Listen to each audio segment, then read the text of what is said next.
Hare Krishna, Krishna Krishna, Hare Hare, Hare Rama, Rama Rama, Hare Hare.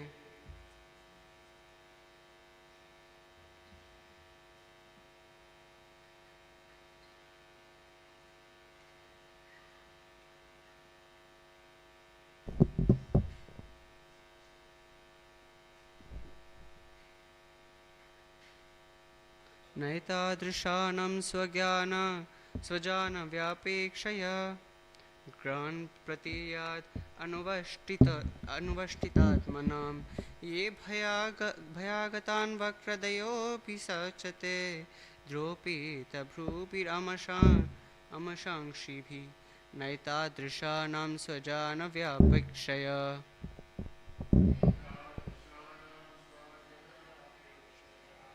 ग्रहान् प्रतीशयाद् अनुवष्टितात्मनां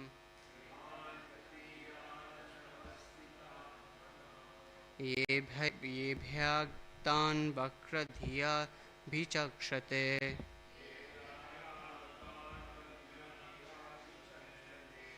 आरोपिता भ्रुभिरमाशनाक्षिभिः नैतादृशानां स्वजानव्यापक्षय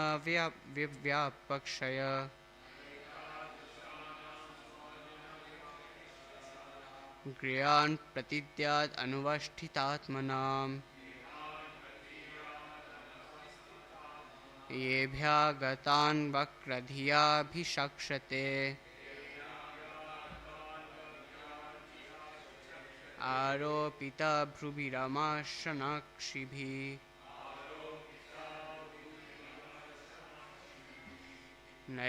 नैतादृशानां स्वजानव्यापक्षये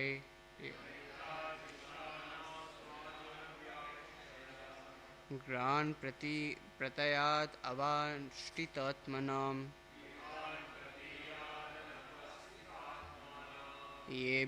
येभ्यागतान् वक्रधियाभिचक्षते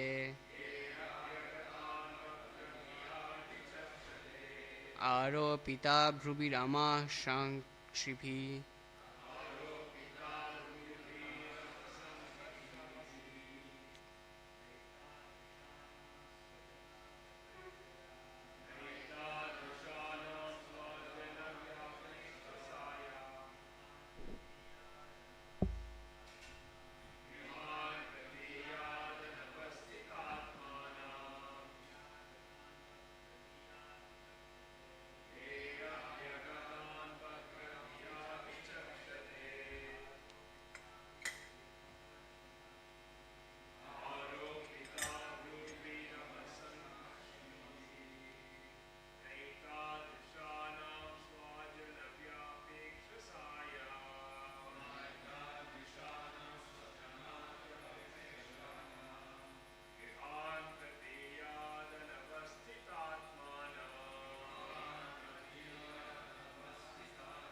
Anyone from Mataji's?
not. Etadrishanam, like this. Swajana, kinsman. Vyapakshaya, depending on that. Grahan, in the house. Pratiyat, one should go. Anavashtita, disturbed. Atmanam, mind. Ye, those. Abhyagatan, guests. Vakradhiya, with a cold reception. Abhichakshate, looking at. Dropita, Aropita Brubhi, with raised eyebrows. Amarshana, angry. Akshibhi, with eyes. One should not go to anyone's house, even on the consideration of his being a relative or a friend. When the man is disturbed in his mind and looks upon the guest with raised eyebrows and angry eyes.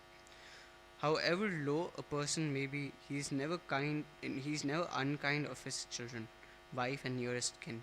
Even a tiger is kind to its cubs, for within the animal kingdom the cubs are treated very nicely. Since Sati was the daughter of Daksha, however cruel and contaminated he might be, naturally it was expected that he would receive her very nicely. But here it is indicated by the word anavashtita that such a person cannot be trusted. Tigers are very kind to their cubs, but it is also known that sometimes they eat them. Malicious persons should not be trusted because they are always unsteady. Thus, Sati was advised not to go to her father's house because to accept such a father as a relative and to go to his house without being properly invited was not suitable. Narayanam namaskrityam naram chaiva narottamam देवी सरस्वती व्यासं तदोचयम् अधीरये नष्टप्रायेषु अभद्रेषु नित्यं भागवतसेवया Bhagwati उत्तमश्लोके भक्तिर्भवति नैष्टिकी.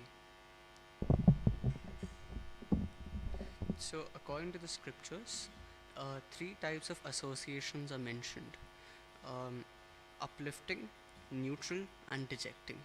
We can understand this more from the Sundarkand chapter of Sri Valmiki Ramayana, where Lord Hanuman is going to Lanka to look for Mother Sita, and in that and that journey of his, he encounters four prominent hurdles. But during his flight from Dhanushkori to Sri Lanka, he met three prime hurdles. One was Surasa, one was Simika, and one was the Menaka mountain. So we'll discuss about the uplifting association. Menaka mountain, when Lord Hanuman was on his flight, was taking a jump to Lanka, he met a mountain. In fact, it is said that the mountains would have wings in previous ages, and they would be free and they would fly everywhere, and they would create a lot of havoc. And Indra, seeing this, he cut all the wings of the mountains.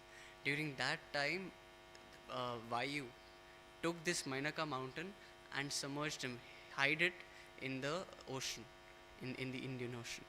And when Menaka saw that Vayuputra Hanuman is actually, going on his adventure to Sri Lanka, he naturally, out of gratitude, he wanted to, render some service to Vayuputra. So he asked Hanuman that, it's a long journey. You can sit on my mountain. My mountain has a lot of honey, honeydews and a lot of flowers and a lot of berries and fruits and very comfortable seats and and freshwater lakes where you can take some rest and then you can continue your journey to Lanka.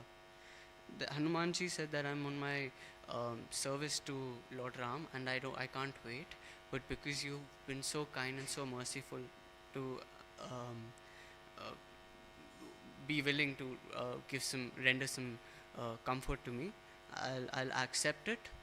So Hanumanji touched the mountain and continued his journey. So in that way, he did not want to disregard or disrespect the Mainaka mountain. So he accepted all the favors and comfort the mountain was offering, and then he continued on his journey. Before that, he encounters Simika. So this is the uplifting association.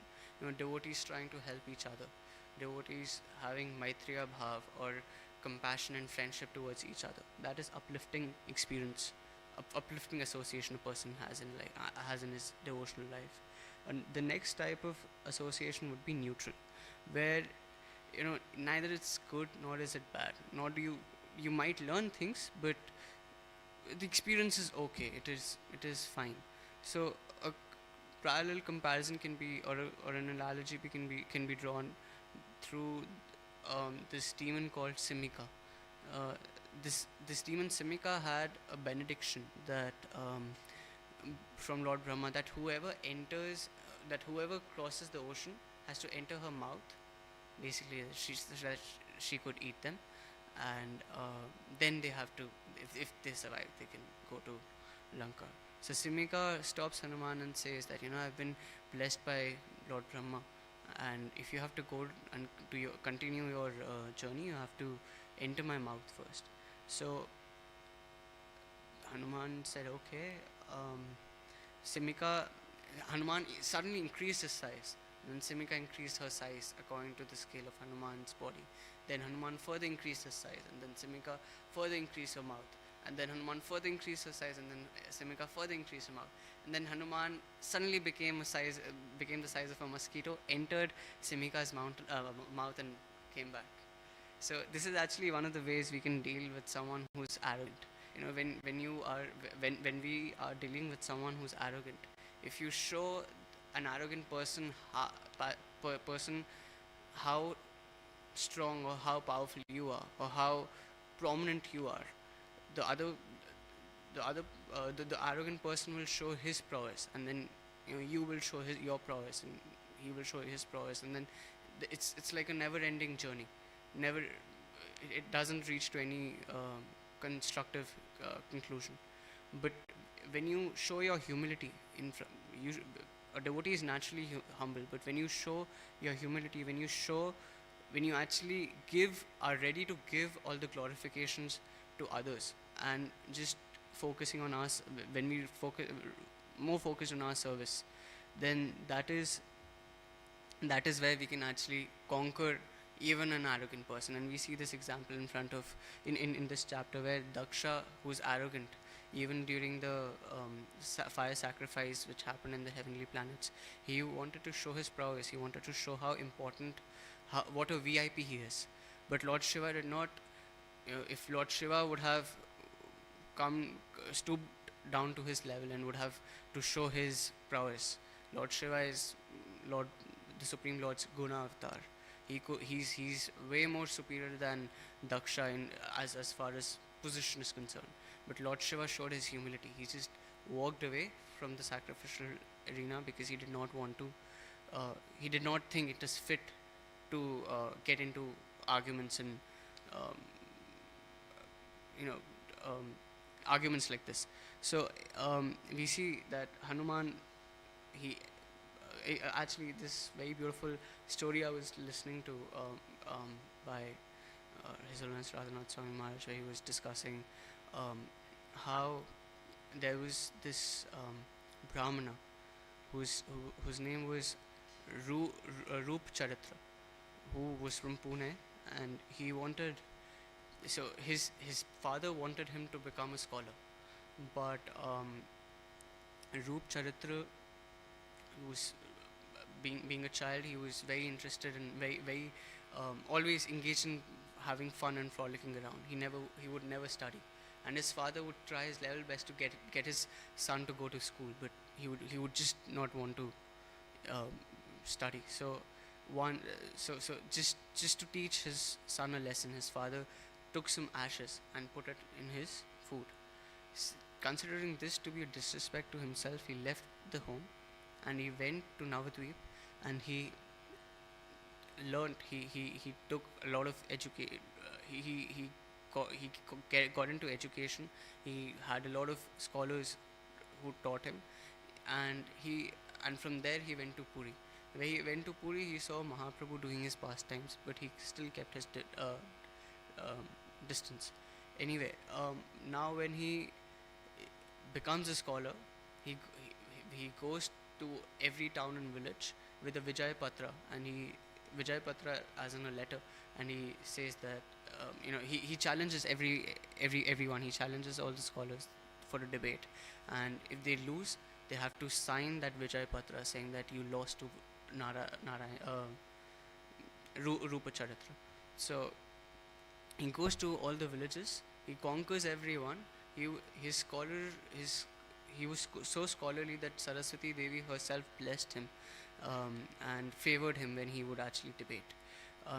Now, when he went to Vrindavan, he met Rupa Goswami and Sanatan Goswami. When he met Rup Sanatan Goswami, he told he revealed his intentions, and Rupa Goswami and Sanatan Goswami, in their humility, they welcomed him. They offered him water, prasad, and they respected him and regarded him. And then they told him very humbly that we we can't engage in a debate with you because we've got other services to do. We want to focus on our services. So Roop Charitra said, no, you have to. Then if you know, you have to debate with me. Otherwise, you have to sign this Vijay Patra. And Rupa Sanatan Goswami said that no, not a problem. We'll just sign your Vijay Patra that we lost to you, and you can carry on your venture of conquering the whole world. So Rupa Goswami and Sanatan Goswami signed, and this scholar throughout the town, he's saying that I've won over Rupa Goswami and Sanatan Goswami. Jeev Goswami was passing by, and he saw that Vijay Patra signed by Rupa Goswami and Sanatan Goswami, his Gurudev and his Param Gurudev, and he thought, what a fool he is. Rupa Goswami and Sanatan Goswami did not debate with him because they wanted to focus on bhakti, but if he shows this letter, if he roams around showing this letter, it is like a defaming. It is defaming for my Gurudev. So he tells Rup Charitra that I'll debate with you. I'm their disciple. So through me, they'll debate with you. And if I won over the debate, you have to give this Vijay Patra to me. And the scholar agreed. So they had a 7-day, 7-night discussion, and the topic of discussion was impersonalism and personalism. So Rup Charitra took the side of impersonalism, and Jiva Goswami smashed all his arguments. And on the 7th day, Jiva Goswami won over this debate and took the Vijay Patra. But after 7 days of association of Rupa Goswami and Sanatan Goswami, Rup Charitra became so favorable to Krishna consciousness, so favorable to bhakti, and so humble that he wanted to surrender his life to Jiva Goswami. Jiva Goswami took him back to Rupa Goswami and Sanatan Goswami, where Rup and Sanatan Goswami instructed him in subtleties of bhakti, and he started practicing Krishna consciousness in Vrindavan. And once Lord Narayan appeared, and Rupa Goswami, Sanatan Goswami, and this Rup Charitra was sitting, and Narayan appeared, and everyone saw Narayan entering Rup Charitra's heart, and then Sanatan Goswami renamed as Rup Narayan, and then he was named as Rup Narayan. So he became a devotee. So this is the way we can deal with an arrogant or someone who's not ready to is not favorable to listen to the instructions of Krishna consciousness. So then this is coming back to Ramayana. This instance is association neutrality, where you even if there are hurdles, you know how to get away with it. The third obstruction Hanuman met in his journey to Lanka was Simika. This is an example of dejecting association, which we have to avoid. There's no other option. So when he met Simika, what Simika was doing was Hanuman was flying in the sky, and Simika was trying to hold Hanuman through his reflection. She had that siddhi, so she could hold Hanuman through the reflection which was being reflected in the water. And Hanuman, he was flying, and he suddenly realized that I'm going nowhere. And he saw that Simika is actually holding Hanuman through the reflection. So Hanuman goes to Simika and just enters into her mouth and just tears her body apart and continues his journey to um, Lanka. Bolo Bhakta Hanuman ki jai. So Hanumanji is showing this example that dejecting association, there's no other option except getting um, rid of it. Envy. It is said that all all the anarthas can still be used in the service of the Lord. Lust can be used in service of the Lord, propagating, procreating Krishna conscious children. Anger can be used towards people who are blaspheming the devotees of Krishna. But envy is one quality which cannot be used in the service of the Lord. Neither can it be used in the service of the devotees. So here we see that Daksha was envious of Lord Shiva because he thought that I'm important, Lord Shiva is important, but my prominence and my importance is more than Lord Shiva. And he liked being the central figure, and he did not like the importance and the reverence everyone was giving to Lord Shiva. So we see that this this envious nature of Daksha gets transformed later when Veerabhadra chops his head off and gives him a head of a goat. But this is the way to deal with envy. Someone, if we see that someone's being envious of us, if they're naturally trying to look for faults in us, then we should obviously, in all our humility, try to. There's this proverb. There's this saying which my father would always quote. It is Nindak neda rakhe angani kuti badai bin sabun pani bina nirmal kare sabhai. That a person should keep a person who's actually finding faults in you. You should keep him close to you. In fact, you should build him a cottage in your own courtyard so that he's always close to you. Because without a soap and without a water, he's always cleaning your character. So if someone's actually helping us out in clearing our consciousness, in becoming, in improving our sadhana, correcting us, then definitely we should take his advice and move forward in life with whatever instructions that person gives. Whatever criticism he points out, we should take it in a good way and improve. But if someone's actually being envious to us, we should recognize that and we should try disassociating if we can. We should try maintaining a healthy distance so that we're able to focus on our Krishna conscious journey and the other person is able to keep is able to flourish in their Krishna conscious journey. So in this verse, Vishwanath Chakravarti Thakur in his commentary says that a person who actually is envious like this, and the man who is disturbed in his mind and looks upon the guest with raised eyebrows and eyes should actually be considered an enemy. But this is a bit of this is bewildering because Prahlad Maharaj in Bhagavatam says that my dear father, please give up your demoniac mentality. Do not discriminate in your heart between enemies and friends. Make your mind equipoised towards everyone. Except the uncontrolled and misguided mind, there is no enemy within this world. But Vishwanath Chakravarti Thakur is saying that such a person who's actually who doesn't like us being in front of them should be considered an enemy. So this can be understood in this way, that actually Vishwanath Chakravarti Thakur Pad is saying that it is not that the other person is our enemy, but our tendency to commit sins and to find faults in the other person who's not being favorable to us is the enemy. And when we are in that Kanishta stage, we should try and keep a healthy distance from the other person who is not favorable to us in such a way, so that we don't commit any Vaishnava aparadha against him. So, because even Srimad Bhagavatam says that a madhyama adhikari ishware tad adhineshu balishu dvishtatu cha prema maitri kripoksheya karoti sam madhyama. An intermediate or second class devotee called Madhyam Adhikari offers his love to the Supreme Personality of Godhead. He is a sincere friend to all the devotees of the Lord, shows mercy to ignorant people, and who are innocent and disregards those who are envious of the Supreme Personality of Godhead.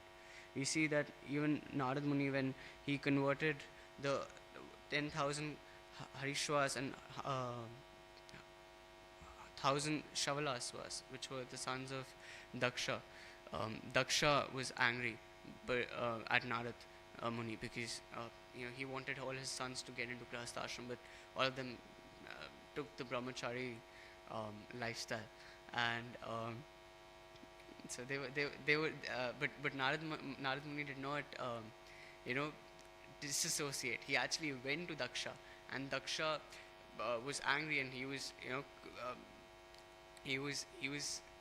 chastising Narad, and Narad Muni, in all his humility, he was just listening to him, and he even cursed Narad Muni. And Narad Muni, that was his plan, that when all that anger which was there in Daksha, when that would subside, when that would go away, then Narad Muni could preach Daksha in Krishna consciousness. Um, so after that, Narad goes to Daksha, and it's just like for a Madhyamadikari, um, criticism is just like a drop of water on the leaf of lotus. The water is never stuck on the leaf of the water. Narad Muni never thought ill about Daksha. This is the Madhyama, although Narad Muni is a Paramahansa, but just to give an example, this is the Madhyama Adhikari devotee's consciousness. And Uttama Adhikari, in fact, it is said that sometimes even an Uttama Adhikari devotee purposely stoops down to the level of Madhyama Adhikari devotee just so that he can preach. Because an Uttama Adhikari is so humble that he does not even see a distinction between a devotee and a non-devotee. So just for the sake of preaching, even an Uttama Adhikari devotee can temporarily come to the level of Madhyama Adhikari, so that he can have that discriminatory sense and can preach people depending on their level of Krishna consciousness. So as far as Kanishta, Madhyam and Uttama Adhikari devotees, these are the ways um, um, they deal with criticism, and they deal with people who are not very favorable to them in this way. And we see Lord Shiva, Lord Shiva is Vaishnavanam Yatha Shambhu. He's dealing in this way, that he's not associating with Daksha. He asks he tells Sati that this is not a good time. Your father and me, we are not on good terms, and just recently we've had this conflict in the heavenly planets, and I think it's not right, and it's not nice for you to go when you're not invited. So the second point was power of harsh words. We see that 90% of conflicts actually start from the speech. We see the power of harsh words. In Ramayana, Mother Sita is accusing Lord Lakshman. She's saying that Ram has, when Marich distracts Lord Ram, and when Lord Ram goes behind the golden deer, um, this was the plot of made by Ravan, that Marich becoming a golden deer. It was very beautiful golden deer with rainbow like tail, diamond like eyes, and gold like skin. And he would hop around the kutir of Sita Mai, and or naturally Sita Mai wanted to have that golden deer as a pet, because she had a lot of, on the backyard she had a lot of pet animals which she would feed and take care of. So she wanted that golden deer. And I was listening to a lecture, and they said it was actually Lord Ram and Sita's marriage anniversary. And Sita Maya said that it's our marriage anniversary, and I want a gift from you. Look at this beautiful golden deer, and if you can get this golden deer for me. So Lakshman, the minute he saw the golden deer, he recognized this is a demon. And Lakshman said, there's never, in Brahma's creation, since when did they create deers made with gold leaf? Not possible, Sita Mai. This is just a demon. You shouldn't get deviated. So, but Lord Ram, being, even Prabhupada says sometimes that Krishna acts as a henpecked husband. So Lord Ram, seeing that Sita Mai is really desiring to have that deer, he chases behind that deer, and when Marich is killed, he calls out Lakshman, Sita in Lord Ram's voice, and then Sita Maya, because she loves Ram so much, she gets deluded, and she says, "Oh Lakshman, your brother is in is in distress. Go to the forest, go where your brother is, and help him." And Lakshmanji says that Lord Ram is the one who can, in a matter of 30 minutes, he can vanquish single-handedly 30,000 army, 30,000 people, the army of Khardushan. Nothing can happen. Um, but Sita Mai accuses Lakshman. She says that I know I know what you want, because now your brother is gone. You want to enjoy with me. One brother took the larger Lakshmi, and one brother wants the Griha Lakshmi of, of my husband Ram, and you want to enjoy with me because in absence of your brother, and I won't be sure that you were the one who plotted this, so that the deer is chased by Ram and you have some alone time with me. And when Lakshman hears this, he he closes his ears and he starts crying, and he starts having those hot tears coming out from his eyes, and his eyes are red, and he's in anger, and he's saying, "Mother, never ever in my dreams can I even think of such a thing." It is said that even I'm taking a turn, but when Sita Mai was abducted, and in Kishkinda, when Sugriv showed the ornaments, because when Sita Mai was with Ravan, she was dropping some ornaments of hers, so that if Lord Ram can, when Lord Ram looks for her, he can get some clues. So some ornaments were dropped in Kishkinda, where where Vali was the king, and after Lord Ram killed Vali, Sugriv became the king. So Sugriv showed him the Lord Ram the ornaments, and Lord Ram showed these ornaments to Lakshman, and Lakshman he said, "If Lakshman, do you recognize any of these ornaments?" And Lakshman said, I don't recognize any of these ornaments." And Lord Ram tells Lakshman, "For 14 years you've been living with Sita, you can't recognize her ornaments?" And Lakshman says, "Do you have any ankle bells? Because I'll be able to recognize the ankle bells of Mother Sita, because I never looked beyond her lotus feet. So I don't know what she's wearing on her hands, what she's wearing, the nose ring and everything, but the ankle, because I offer her my pranams, so I know I'll be able to recognize the ankle bells." And then an ankle bell comes out, and Lakshman says, "Yes, this is my mother's ankle bells. This is Sita's ankle bells." And then Lord Ram thinks, I don't know what Sita would be thinking when she accused Lakshman of this. He's so self-controlled. He's so chaste. So we see that the power of harsh words. They put us in such situations where we just go out of control, where we even forget our service. Lakshman's service was to protect Mother Sita. While going in Ramcharitramanas, this thing, this story comes that Lakshman puts a Lakshman Rekha around the kuti, around the cottage, and chases behind and goes behind Lord Ram, and he says that, "I know when I'll be back, you will be gone. You will not be here. But just because you desired and you've used these harsh words which I can't tolerate, I'll go. But I know you won't be here when I come back." So the harsh words used can have such an impact on us that we forget our, so we can even forget our service, and we can even do things which we're not supposed to do. And we see over here, one commentator of Ramayana says that over here Sita Mai is representing the Jiva Tattva. When Jiva demands Maya, when Jiva wants Maya, and he asks for materialistic things from Krishna, it is said, "Tomara Hridaya Sada Govinda Vishram," that in pure devotee's heart, Krishna is always resting, because although Krishna is a super soul, is resting in everyone's heart, but when Krishna is there in a materialistic person's heart, the materialistic person desires something, and then Krishna has to wake up, go fetch those things, see if he really deserves it or doesn't deserve, and get that materialistic thing for him. But a devotee is nishkam, he's aptakam, he's happy serving Krishna. So in that person's heart, Krishna can calmly rest. He doesn't have to run, and he doesn't have to, slog. So Tumhara Hriday Sada Govinda Vishram. So Sita Mai, when she's demanding for this Mayamrik, and this very beautiful verse comes in Srimad Bhagavatam.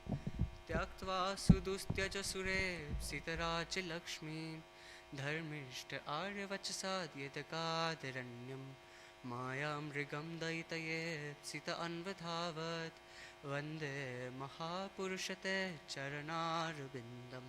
So when Lord Ram is chasing behind this Mayamrik, um, and because now the jiva is in such a condition that he's demanding materialistic enjoyments, he no more recognizes the potency of Guru, and starts blaspheming and starts finding faults in the Guru.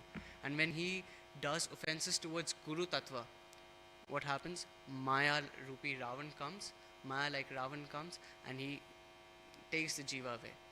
But but Guru and Krishna, they are so compassionate that even when the jiva does offenses, and they are swayed by the materialistic energy of the Lord, Krishna comes as Guru, and he sends Hanuman like bhakti to Lanka. He sends bhakti, so to the jiva. Krishna gives bhakti to us, in which we are able, a second chance where we are able to purify ourselves, and we recognize what we do. It is said that when Sita would be in the Ashoka Vatika, she would have a green color leaf and a white color flower, and I think it would be a mandar flower, which would have a stem on top, and it would look like a bow, the stem. So she would look at this green leaf, which would remind her of Ram, and white flower, which would remind her of Lakshman, and she would weep 24/7. Oh Lakshman, why did I use those hurting words towards you? Why did I not believe your words? Why did I do this? And she was repenting. And when Jiva repents his decisions of getting allured by the materialistic nature, the Lord sends bhakti like Hanuman to the Jiva, where the Jiva is again able to recognize his faults and gets a second chance, and is able to desires to go back to the Lord, going back to the spiritual world. So then Lakshman, when an offense towards Lakshman was committed, then Sita, although she's transcendental, if she wanted, she could have just thought that Ravan should die, and Ravana would have died. But just to set an example for us, this analogy in Ramayana can be drawn, that when offenses towards Guru Tattva is done, then you know the repercussions are unavoidable. So the power of harsh words. One should be very careful of their words. They shouldn't use harsh words, especially towards devotees, because Krishna can forgive harsh words used against him. It is like if someone's abusing, or if someone's blaspheming Krishna, it is like hitting someone on the body. But sadhuhi grasta hridayam. If someone blasphemes the devotees of Krishna, it is like piercing Krishna's heart with an arrow, because the devotees are in the heart of Krishna. So that's a grave offense. So we see that in CC Chaitanya Charitamrita, this pastime comes where Ramchandra Khan, who sends Lakshagura, a prostitute, to Haridas Thakur. I don't know if I'm pronouncing her name right, but this prostitute was sent by Ramchandra Khan, and she was because Ramchandra Khan was getting envious of Haridas Thakur's fame.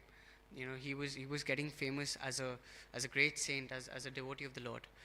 But Ramchandra Khan, being envious, he sends this prostitute, and this prostitute, first day she goes and she tells Haridas Thakur, she reveals her intentions, and Haridas Thakur says that, of course, I'll fulfill your desires, but I've got rounds to chant. After that, I can tend to your needs. So first day, when she sees Haridas Thakur Haridas Thakur is chanting outside his kuti. There's a tulsi plant, and she bows down. And because Haridas Thakur would actually circumambulate that tulsi plant, the dust of his lotus feet was scattered around that tulsi plant.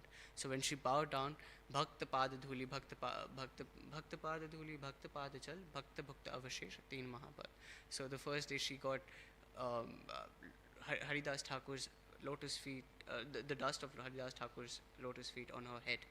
And second day, she becomes favorable. She bows down to the tulsi plant, she bows down to Haridas Thakur, and she is listening to the chanting. So she's getting purified. And then third day, she reveals her intentions, and she says that I was sent by Ramchandra Khan, and I was sent to, you know, defame you in this way. So Haridas Thakur says that I knew about this, but if I wanted, I could have gone, but I wanted to purify, I wanted you to get some purification and achieve the love of Godhead. So later, when as the pastime unfolds, this Nityanand Prabhu comes to that village where Ramchandra Khan and Khan being the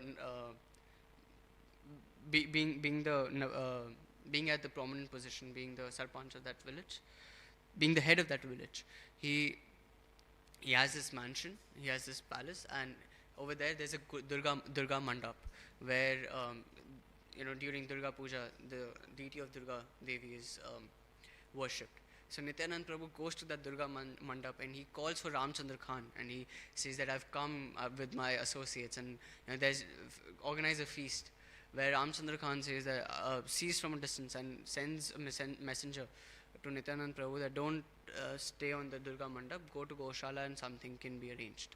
But Nityanand Prabhu takes offense on this because he's Guru Tattva, and he leaves that town and goes to some other village.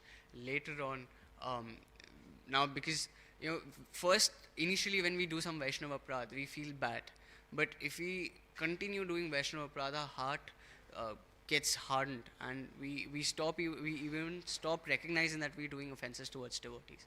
And now Ramchandra Khan is not even realizing that he's doing an offense towards Lord Nityananda Prabhu. And later on, because now he's enjoying the wealth which he was actually supposed to give as tax to Nawab, he starts enjoying with that wealth. Nawab comes with his goons and he raids his palace, and he takes all the cows and cattle Ramchandra Khan had, slaughters them on that very same Durga Mandap where he wanted Nityanand Prabhu to go from. And he, just like animals, they're dragging Ramchandra Khan to the prison, and that's the fall down of Ramchandra Khan. So one should be very careful about Vaishnava Aparadha they do. We see that Daksha, because of his regular offenses towards a Vaishnava like Lord Shiva, his heart has hardened that to such an extent that even when his daughter Sati comes to that sacrificial arena to meet her dad, she's associating with her with her sisters and with her mother. But when she's having a conversation with her mother and her sisters, but she wants to know what reaction would his Prajapati Daksha, her father, would give. And all the sages, seeing that Dakshayani Sati has come back after such a long time, they stood up. But then Daksha, seeing Daksha frowning on them, they sit back because they don't want to displease Daksha. And we see that Daksha, he's thinking, why has Sati come? We've already banned Lord Shiva from the share of the sacrificial arena. So it doesn't make any sense for Shiva's daughter, Shiva's wife, to come here uninvited. And that's the hard-hearted. That's how hard-hearted Daksh was. That even when his daughter came back to her Maika, to her house, he was not willing to greet her. He was not willing to reciprocate with her lovingly. So we should always take care that we don't. These are subtleties, but if not taken care of, they can actually lead to a grave fall down, which we should avoid. That we should be very careful towards making offenses towards devotees. And in fact, I was just before I was upstairs, I was preparing for the class, and this verse where Sukdev Goswami is talking about the various hellish planets.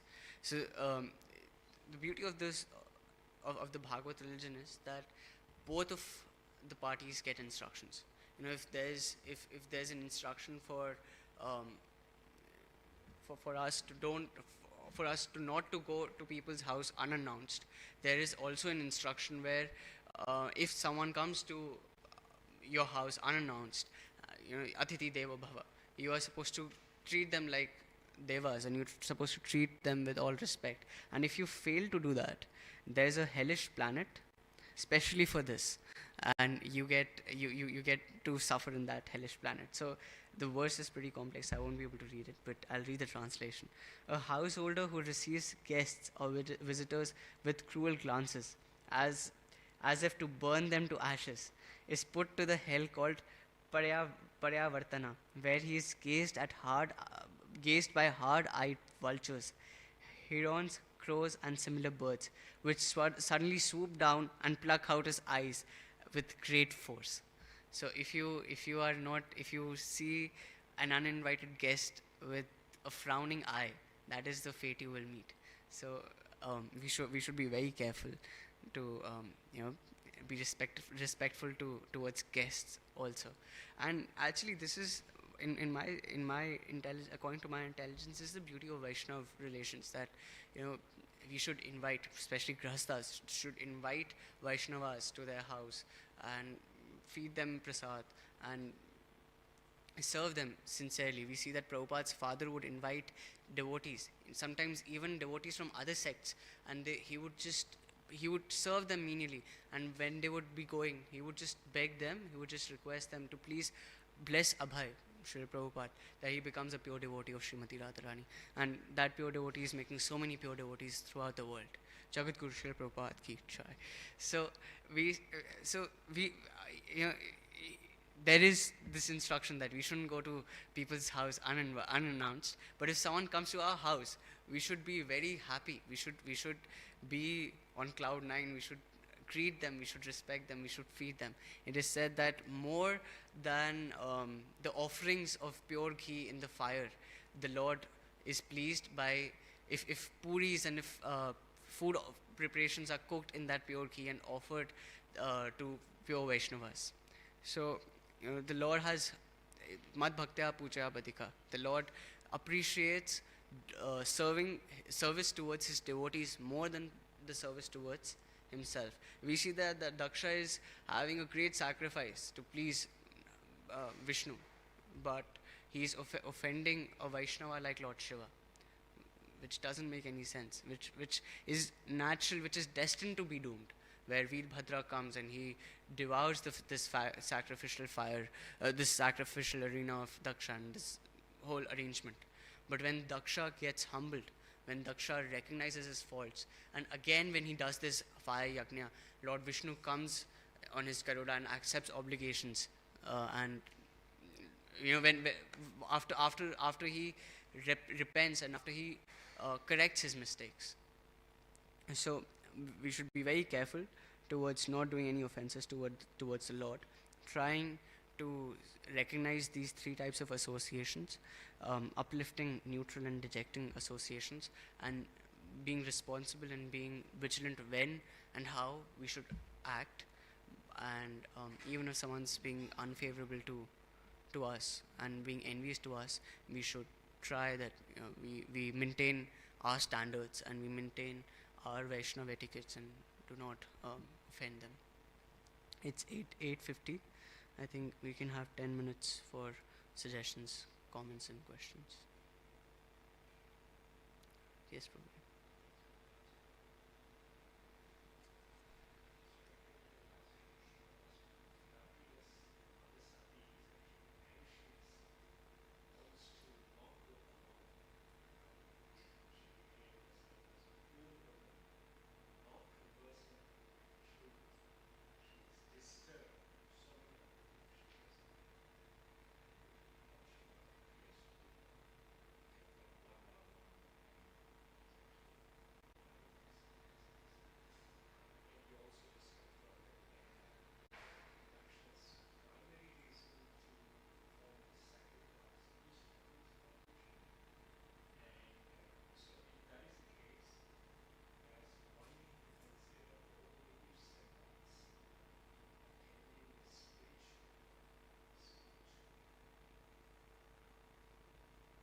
Sometimes I'll answer the first part of it.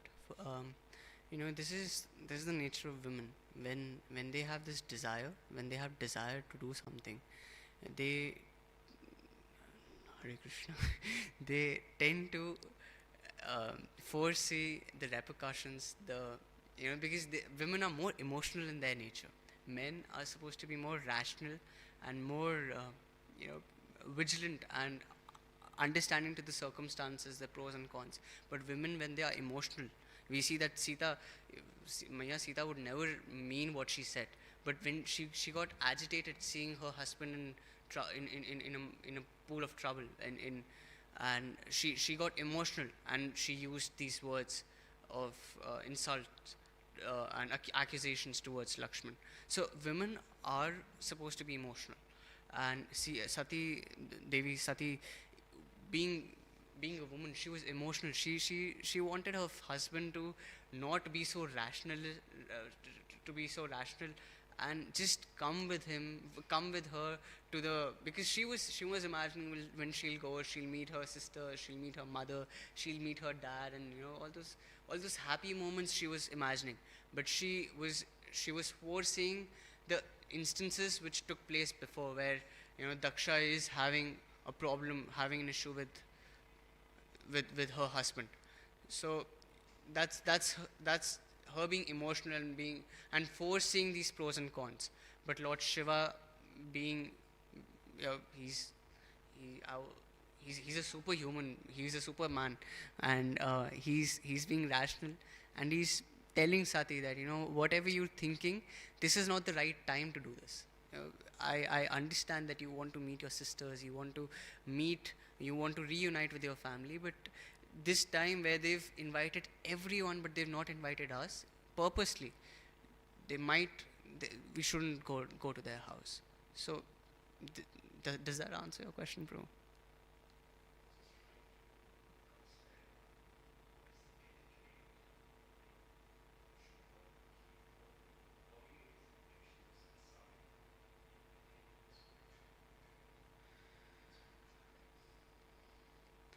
I heard it in this lecture that according to the Shastras, a place where Hari Katha is being done, and even if you are not in a very good relationship with the person, you should still go for Hari Katha. But obviously, practically, if we see, if if it's just about, if we're going to please Krishna, then we've got other options as well. If we can avoid Vaishnav contradictions, in if we know that, we've got some problems with the organizer, and if we go to that event, it might create a space where there might be Vaishnav contradictions. We can avoid, and at home we can serve the Lord. We see that in Chaitanya Charitamrita, this pastime comes that Gadadhar Pandit, I'm forgetting the name of this professional Bhagavatam speaker, who's a professional Bhagavatam speaker, and once Gadadhar Pandit was passing by his cottage, and he was listening to the Bhagavatam rendition, and he sat there, and in his ecstasy, he was crying. He was being expressive, and the disciples of this Bhagavatam speaker thought Gadadhar Pandit to be a sentimentalist, and asked they just escorted Gadadhar Pandit out of that Harikatha, and he was sent back home. And Gadadhar Pandit was feeling so much separation from that Bhagavatam, because although he was a professional reciter, he was seeing the devotional aspect of it. He was seeing the spiritual aspect of it. Do you remember the name of that? Um, yeah, Devananda Pandit. Shivas Thakur. So it was Shivas Thakur who was escorted outside. So Devanand Pandit, and then later when Mahaprabhu passes through his house, through Devananda Pandit's house, he he's screaming that I want to rip off this Devananda Pandit's Bhagavatam in pieces. This person is getting concocted understandings to Srimad Bhagavatam. He's losing the essence of it, the bhakti essence of it. And then later when Mahaprabhu takes sannyas, and he goes back to Puri. He goes to Puri, and when he comes back to Navadvip, Devananda Pandit, because Devanand Pandit serves Vakreshwar Pandit. When Rath Yatra would happen, Vakreshwar Pandit would dance in ecstasy. And when Devanand Pandit saw the ecstasy which Vakreshwar Pandit was experiencing, his heart melted. And he would try to serve a Vakreshwar Pandit. He would try to keep people at a bay so that Vakreshwar Pandit can dance. And later on, he would even serve Vakreshwar Pandit, and Vakreshwar Pandit blessed him. And when, and then, see again the blessings. When bhakti was sent to him, so he realized his mistakes. He goes to Mahaprabhu, and Mahaprabhu comes back to Navadvip, on the outskirts of Navadvip. He comes back. He goes to Mahaprabhu, begs forgiveness, and Mahaprabhu tells him that he should apologize to Shivas Pandit, and that's his journey of transforming. So, coming back to the question, where we see that, if by our presence, if there are tensions caused, then Lord Shiva also, he exited that place because he thought that me being here, Daksha won't stop, so I should humbly depart. But pleasing Krishna, there are, even if we're not able to engage in one particular type of service, there are billions other ways where we can please Krishna. It is said that Srivas Thakur was chanting, and he was weeping, and Krishna was actually, and Mahaprabhu told, during the pastime, Mahaprabhu told Srivas that, you remember when during Mahaprakash Leela, he told Srivas that, you remember when you were banned from Devananda Pandit's house and you were weeping? I was there with you. I was experiencing the mellows, and I was experiencing your bhav towards me, your separation towards Harikatha. So the Lord is pleased by our intentions, but obviously we should avoid confrontations as much as we can. Any other questions or suggestions? Okay, so it's 8:58. We'll stop here. Grantraj Srimad Bhagavatam ki jai, Jagat Guru Srila Prabhupada ki jai, Samaveda Bhakta Vrinda ki jai, Nitai Gaur